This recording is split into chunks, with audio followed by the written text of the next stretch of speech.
আজই ডাউনলোড করুন আর এনজয় করুন আপনার পছন্দের শো।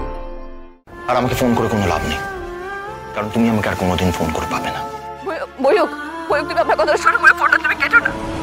ময়ূক, বনলতা, তুমি একটা ছেলের হাতে হাত রেখে বিয়ে করলে, সিঁথিতে সিঁদুর পড়লে, তারপরেও আমি তোমাকে ভালোবাসবো। এটা কি করে সম্ভব বনলতা? এটা কি করে হয়? আর একটা ছেলের প্রতি এত বড় অন্যায় আমি কিছুতেই করতে পারবো না। তুমি এক কাজ করো, তুমি বরং ওই ছেলেটার সাথে যোগাযোগ করে তার কাছেই চলে যাও। সত্যিই তো সে তোমাকে বিয়ে করেছে, তারও তো একটা সোশ্যাল প্রেস্টিজ আছে। একদম জ্ঞান দিতে আসবে না। তোমার অ্যাডভাইসের আমার কোনো প্রয়োজন নেই। চুপ করো একদম। এই দেখো, তুমি এবার রাগ করছো। আরে আমি তো ভালো কথাই বললাম। আর একটা কথা খুব ভালো করে শুনে রাখো, আমি তোমার একটা কল এক্সপেক্ট করছিলাম ঠিকই, কিন্তু এই কলটাই তোমার আর আমার মধ্যে হওয়া লাস্ট কল। আমি আবারও একটা কথা বলছি, ঈশ্বর যা করেন ভালোর জন্যই করেন। আমি বলছিলাম কি, মেয়েটা যখন এখানে এসেই পড়েছে, তাহলে ওকে বাড়ি না ফিরিয়ে এখানেই রেখে দাও। তো লোকজন আসবে, কতজনকে ফোন করে বলবে যে আমাদের বউ ভাত হচ্ছে না। আমি তুমি কি বলতে চাইছো বলতো? দেখো, বিয়ে তুমি ওকে করনি ঠিকই, কিন্তু ওর বাড়ির লোক যদি ওকে না নেয়, তাহলে আমাদের কাছে রেখে লেখাপড়া শিখিয়ে মানে আশ্রিত হয়ে বাড়িতে থাক না। আমাদের বাড়িতে তো অনেক আশ্রিতরা থাকতো, তোমার দাদু ভাই তো সব কত করেছেন, তাই না? তাহলে আশ্রিতকে আশ্রিতের মতন রাখো, ওকে বইয়ের পরিচয় রাখতে হবে কেন?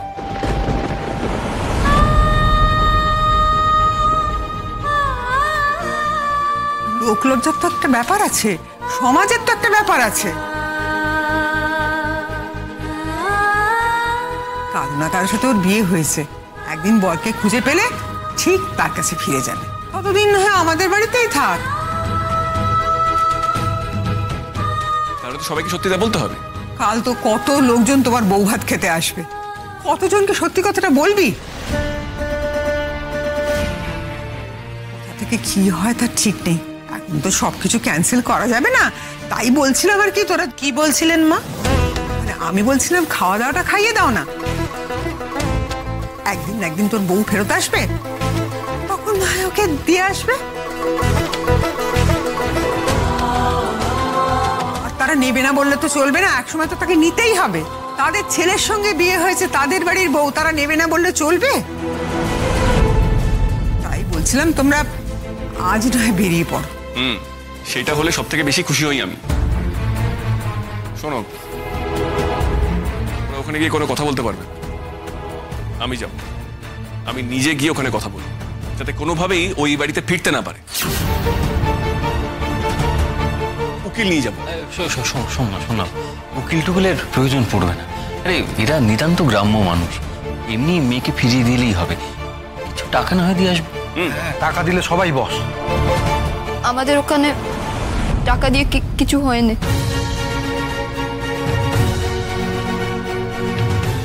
তাহলে কি হয়?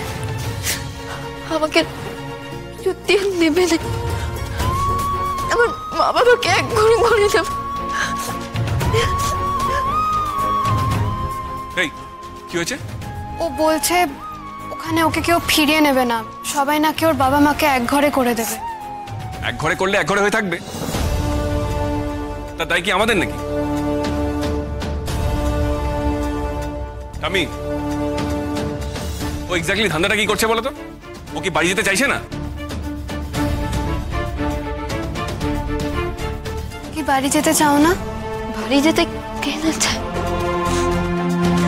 কিন্তু আমাকে সত্যি নেবে না। আমি জানি আমাদের ওখানে আর একজনের সঙ্গে এমনই ঘটনা ঘটেছিল, তাকেও ফেরত দেয়নি।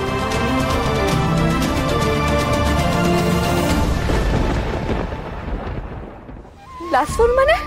লাস্ট ফোন মানে দেখি তুমি ফোন কাটবে না, তুমি একদম ফোন কাটবে না। তুমি ফোন কাটলে আমি বারবার ফোন করবো, তুমি ফোন রাখবে না। ময়ূক, ময়ূক, তুমি ফোন রাখবে না। তুমি আমাকে বারবার ফোন করেও আর পাবে না, কারণ আমার তোমার সাথে শুধুমাত্র এইটুকু কথাই বাকি ছিল। আর তাছাড়াও আমার এই সিমটা আমি পাল্টে ফেলছি। এই নাম্বারে ফোন করে তুমি আমাকে আর কোনোদিন পাবে না। এছাড়া তুমি আর কি করতে পারো? আমার বাড়িতে চলে আসবে, বাড়িতে এসে আমাকে পাবে না, কারণ আমি আমার এক বন্ধুর সঙ্গে পাহাড়ে চলে যাচ্ছি।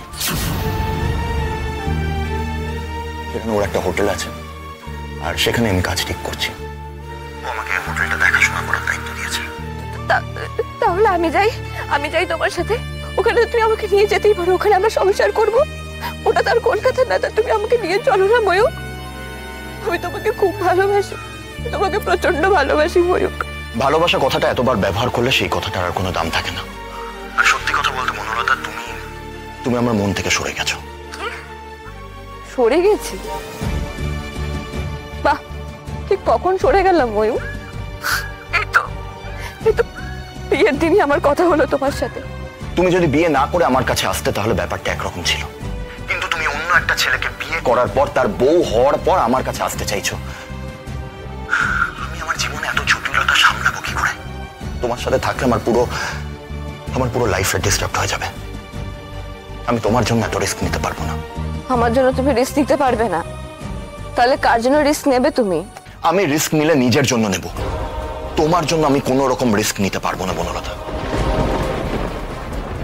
আর তুমি এখন জায়গাটাকে এত জটিল করে ফেলেছো যে আমি কোনোভাবে কোনো রকম রিস্ক নিতে পারবো না।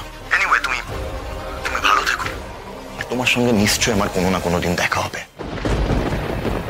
আর হ্যাঁ, সেদিন যেন আমি দেখি যে তুমি তোমার এই বরের সঙ্গে সম্পর্ক আছো। তোমার বরের ফোন নম্বর তো তুমি নিশ্চয়ই জানো। তুমি তোমার বরকে ফোন করে বলো তোমাকে এসে নিয়ে যেতে। দেখো, শুধু শুধু এসব ছেলে মানুষে করে কি লাভ? বাট হ্যাঁ, এসব কিছুর পরেও ইটস ইয়োর লাইফ, তোমার জীবন, তোমার ডিসিশন। আমি শুধুমাত্র তোমাকে একজন ভালো বন্ধু হিসাবে সাজেশন দিলাম। Shut up! Shut up! একদম আমাকে সাজেশন দিতে আসবে না ময়ূক। তুমি জানো এখন আমার কি মনে হচ্ছে? মনে হচ্ছে আমার সারা গা না আগুনে জ্বলছে।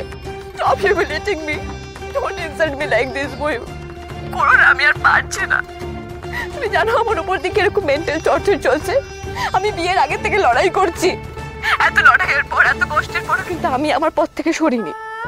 আর তুমি ধরে নাও একটা খারাপ ছেলের পাল্লায় পড়েছিল, মিটে গেল।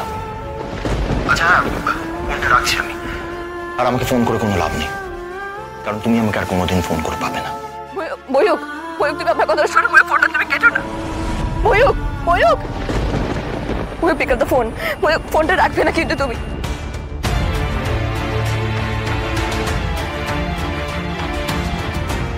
আপনি যে নম্বরে কল করেছেন সেটি এখন সুইচ অফ আছে।